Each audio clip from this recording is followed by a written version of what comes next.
क्योंकि अपडेट बहुत अच्छा है आप सभी के लिए, तो हम जो है उस अपडेट की चर्चा करेंगे प्रॉपर। देखिए, अभी जो है वर्ग 2 के लिए हम चर्चा कर रहे हैं। बेसिक तौर पे वर्ग 2 वर्ग 3 दोनों का ही है। जैसे आप लोग देखेंगे, वर्ग 2 और 3 मतलब माध्यमिक शिक्षक और प्राथमिक शिक्षक। अभी आपने देखा हो गायन वादन तमाम चीजों को लेकर के, ठीक है। अब इसमें दो प्रकार की चीजें हैं। याद करिए, कुछ दिन पहले मैंने बताया था कि बहुत जल्दी जो है पोर्टल खुलेगा, तो कुछ लोगों ने कहा था कुछ नहीं होगा, फलाना नहीं होगा, ढमका नहीं होगा। अब इसमें होगा क्या, 7 दिन 10 तारीख से है, 10, 11, 12, 13, 14, 15, 16 और 17, 1 2 3 4 5 6 7 8, 8 दिन लिंक ओपन रहेगी कोर्ट केस के लिए। कितने दिन रहेगी? 8 दिन। कौन सी तारीख की बात कर रहे हैं? 10 मार्च से। अच्छा खासा समय है। मान लो जैसे कुछ लोग नहीं लगा पाए तो लगा सकते हैं। 10 मार्च से लेकर के 17 मार्च तक लिंक ओपन होगी जिन लोगों ने कोर्ट केस फाइल किया है। अब सर क्वेश्चन उठता है कि सर किस किस प्रकार का केस की बात करें।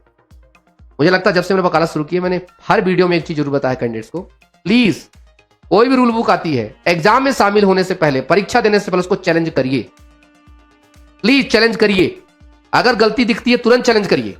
होशियार लोग क्या करते हैं, सोचते हैं जब फेल होंगे तो चैलेंज करेंगे, और जब फेल होने के बाद चैलेंज करते हैं तो कोई एंटरटेन नहीं होती सकती। जैसे अभी वर्ग 2 का हुआ है, वर्ग 2 में आप लोगों ने हियरिंग सुनी होगी, तो सीधे तौर पे मैंने कहा कि 2018 का हमने रूल्स को चैलेंज किया सर, 2023 का नहीं, क्योंकि अब इस रूल की कोई मतलब महत्वता ही नहीं बची। क्योंकि जब 2022 में अमेंडमेंट हो गया और सरकार ने खुद ही चयन परीक्षा में 40-50 अपना लिया, तो ये 50 और 60 का रेशियो व्यर्थ है, ठीक है। तो बहुत अच्छा था इसमें। तो जितने भी वर्ग 2 के कैंडिडेट्स हैं, 2 प्रकार के कैंडिडेट्स हैं, उनको सबको बता दूं, मैंने एक केस फाइल किया एज इशू का।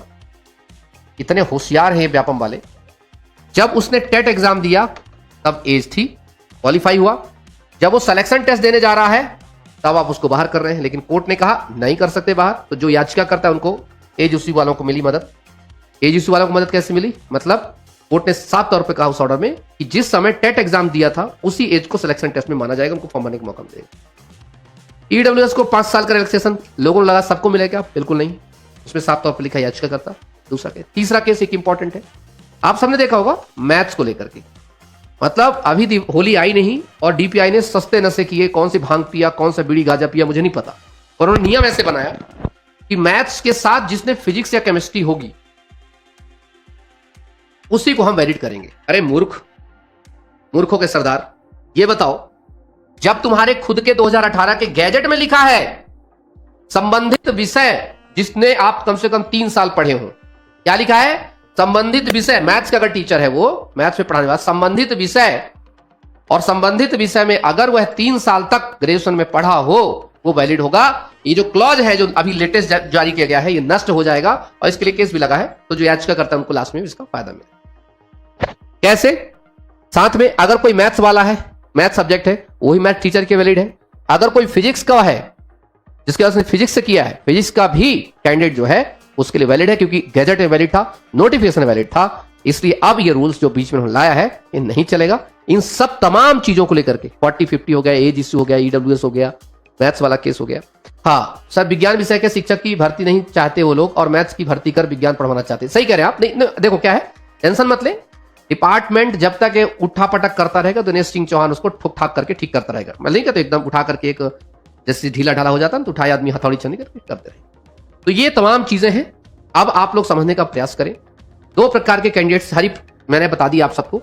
तो चाहे आप मैथ्स इशू को लेकर के हो, मैथ्स इशू मतलब आपने फिजिक्स पेपर रखा हो या मैथ्स का रखा हो, तो मैथ्स सब्जेक्ट को लेकर के इशू हो, वो 40-50 का जो रेशियो वाला केस है, आप डिस्क्वालीफाई हैं। लेकिन अगर इस रेशियो में आते हैं, रिजर्व कैटेगरी कैंडिडेट जिसने 60 नंबर लाए हैं और यूआर का कैंडिडेट जिसने 75 नंबर लाए हैं, वो सिलेक्शन टेस्ट में बैठेगा। पहला केस है। दूसरा केस है ईडब्ल्यूएस की बात कर रहा हूं मैं, जिसमें कंडिका 12.4, ठीक है, उसकी बात कर रहे हैं। तीसरा केस है एज इश्यू को लेकर के हैं। कोई भी ऐसे कैंडिडेट जो एज इश्यू की वजह से रह गए हो, अभी भी हमारे पास पर्याप्त समय है। 11 दिन का समय है हमारे पास कोर्ट केस फाइल करने का। कितने दिन का? 11 दिन का, क्योंकि 10 मार्च से एप्लीकेशन फॉर्म शुरू होगा। उसके पहले हमारे पास कोर्ट केस फाइल करके उसमें आदेश भी आसानी से हो सकते हैं, ठीक, ये दिमाग रखेंगे। अब 2 कुछ कैंडिडेट्स हैं बेचारे, मुश्किल से 50-60 होंगे। हाँ, मुझे ऐसा लग रहा है 50-60 होंगे, जो परेशान है सर, उनका पिटीशन नंबर नहीं मिला या फिर कैसा। तो मैं आपको बता दूं बंधुओं, पिटीशन नंबर आपका सबका आ चुका है। प्रॉब्लम इस चीज की है, एक एक पिटीशन में किसी में 40 लोग हैं, किसी में 100 लोग हैं, किसी में 200 लोग। जैसे 2023 की पिटीशन अगर देखा जाए तो 2023 में लगाया था, तो उसकी 10 पिटीशन मेरे पास नंबर है, मैं इस वीडियो के नीचे डाल दूंगा, ठीक है। 10 पिटीशन नंबर कमेंट में मैं डाल दूंगा, 10 पिटीशन नंबर है। अब 2023 10 पिटीशन में कितने लोग होंगे कम से कम, तो आपको हर एक पिटीशन में क्या करना है, इंदौर बेंच में लगी है, एड्रेस की चिंता मत करना कि सर उसमें एड्रेस अलग है, या कोई कह देगा सर उसमें बाप का जो डाटा ऑफ सनाप हो गया, सब चीज न, बस नाम होना चाहिए आपका, क्या होना चाहिए, नाम। एड्रेस कोई फर्क नहीं पड़ता, क्योंकि एड्रेस सिर्फ आरओ होता है, रेजिडेंशियल कहीं का भी हो सकता है। तो जब आप सर्च करेंगे, 2023 वालों को बता रहा हूं जिनकी 2023 में पिटीशन लगाई थी, तो क्या करेंगे, केस टाइप पूछेगा, ठीक है, उसमें लिंक भी रहेगा हाईकोर्ट वेबसाइट का। केस टाइप में आपको लिखना है रिट पिटीशन, रिट पिटीशन, उसमें बहुत सारे आएंगे, ठीक है। केस नंबर में जो केस नंबर रहेगा उसको देखना है, और ईयर में लिखना 2023, याद रखना ये बहुत इंपॉर्टेंट। और कैप्चा कोड डालोगे तो जैसे 10 पिटीशन नंबर है, तो हर एक पिटीशन नंबर में पूरे डिटेल खुल जाएगी। जैसे एक पिटीशन नंबर डाला पहली वाली, उसमें 100-200 लोग नाम आ जाएगा, समझ जाओगे अच्छे से मेरा नाम है। आराम से पढ़ना, आराम से देखना, गलती मत कर, है ना। कुछ लोग देखेंगे, कुछ लोग बोले सर उसमें डिस्पोज ऑफ शो कर रहा है, कोई दिक्कत नहीं, वो डिस्पोज ऑफ उसमें कोई ऑर्डर नहीं है। डिस्पोज ऑफ इसलिए क्योंकि रिक्रूटमेंट नहीं आई थी, तो उसमें हमने कुछ भी आगे छेड़छाड़ नहीं किया, डिफॉल्ट में उसको पड़े रहने दिया गया। एक अच्छे वकीलों की आदत होती है कि उसको पिटीशन लगा के रख दिए, चैलेंज कर दिए, अब उसको आराम से डिफॉल्ट में रख दिए। अब सिलेक्शन टेस्ट अब आया है, अब क्या करेंगे कि एप्लीकेशन फाइल करेंगे उसमें, और एप्लीकेशन फाइल करके 2023 के जितने भी केस हैं जो डिफॉल्ट में डिस्पोज ऑफ शो कर रहे हैं, वो सब उठ के पेंडिंग हो जाएंगे। क्लियर, घबराने की आवश्यकता नहीं।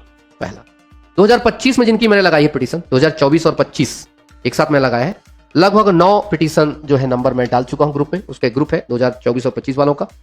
और अगर कुछ ऐसे बच्चे रह गए हैं कि पेमेंट हुई थी और रह ही जाते हैं, मैं सच बताऊं 2-4-10 रह जाते हैं। क्यों 2-4-10 रह जाते हैं? अपनी गलती की वजह से। मैं बोलूंगा बेटा डिटेल भेजो, तो पता क्या भेजेंगे, डिटेल में रिजल्ट भेजेंगे। किसी भी केस में अगर कोई वकील कहता सर अपनी डिटेल भेजिए, तो डिटेल में क्या भेजा था पता है, name, father name, age about जिस साल के हैं आप, ऑक्यूपेशन मतलब क्या करते हैं आप, और कंप्लीटेड। कुछ नहीं करना, जैसे मैसेज में लिखते हैं ना, बस मैसेज में ऐसे लिखना है और सेंड कर देना। कुछ लोग क्या करेंगे, वहां वहां कॉपी में लिखेंगे, फिर फोटो खींच के भेजेंगे। पिटीशन आप नहीं लगेगा ना, पिटीशन लगे पूरा लगे। बस मेरा ये बताना था 2023 का जिनका पिटीशन नंबर था वो दोबारा ना लगाएं, वही काम करेगा। पहली दूसरी चीज 2024-25 वाले जो है वो एज इशू वाले जितने भी रह गए हैं बता दीजिएगा, उसकी फाइल हो रही है तभी आपका सब समय है। ईडब्ल्यूएस वाला इशू है, एज इशू वाला इशू है, सब्जेक्ट मैथ्स इशू वाले हैं, वो सब काम चीज सकते भाई। दूसरी चीज 2018 वालों की आज का नहीं लगी भाई, प्लीज मैं फिर से बता दूं, नहीं। और कहीं अगर लगाएंगे भी नहीं आप लोग, क्यों? क्योंकि 2018 का मैटर ही अलग था, सिर्फ और सिर्फ 2023 में जो लोग टेट दिए हैं, क्योंकि ग्राउंड ही हमारा सबसे स्ट्रॉन्ग ग्राउंड यही है कि 2022 में खुद सरकार ने जो है दिसंबर 2022 में अमेंडमेंट किया और सिलेक्शन टेस्ट में उन्होंने 40-50 रखा है। अब उसका उत्तर देते देते उन्हें हालत खराब हो जाएगी, मैं सच बता रहा हूं, हालत खराब हो जाएगी उसको उत्तर देते देते। सीधा सा एक नंबर देता हूं, प्लीज कॉल मत करना, सिर्फ व्हाट्सअप करते रहना, सेव कर लीजिए 9268683079। अब कोई भी इशू हो आपका, नंबर भी सेव कर लो, एडीबी DS चौहान, दिनेश सिंह चौहान। ये आज सिर्फ सर्विस मैटर में काम नहीं आता, बहुत जगह काम आता है। उम्मीद करता हूं सब चीजें समझ में आ गई होगी। एक चीज रह गई कि सर फॉर्म कैसे भरा जाएगा कोर्ट केस लगाने के बाद। जैसे आप कोर्ट केस लगा दिए ना, कोर्ट केस लगाने के बाद क्या होगा, उस पर लिंक ओपन होगी फॉर्म। जैसे लिंक ओपन होगी तो उसमें आपका डिटेल, सारी डिटेल जो भी आप भरेंगे सब ऑनलाइन ही भर पाएंगे, जैसे अभी आप तो दूसरे लोग भर रहे हैं। पर आपको किसी चीज से रोका नहीं जाएगा, ना एज की वजह से रोका जाएगा, ना क्वालिफाई की वजह से रोका जाएगा, ना किसी। बस इतना जरूर लिखा जाएगा कि आप जो जानकारी देने सत्य हो, आपका केस कोर्ट में होना चाहिए। ये दिमाग रखें, कोर्ट में केस होना अनिवार्य। कोर्ट केस में जितने भी प्रकार के कोर्ट केस लगे हैं, अभी सिर्फ अनुमति मिल रही है। आगे कोर्ट केस में सक्सीड होता है तो उनका रिजल्ट ओपन होता जाता है, ठीक है। ये दिमाग में रखने का प्रयास करें। प्राइमा फेसी ये होती है सबसे पहले कोर्ट के दिमाग में कि सबसे पहले उन कैंडिडेट्स को एग्जाम में बैठवाना है, बाद में पेंडिंग चलेगा, कोई दिक्कत नहीं, क्योंकि अगर एग्जाम निकल गया तो उनके केस लगाने का ना लगाने का कोई महत्व नहीं रह जाता। ठीक है, टेक केयर।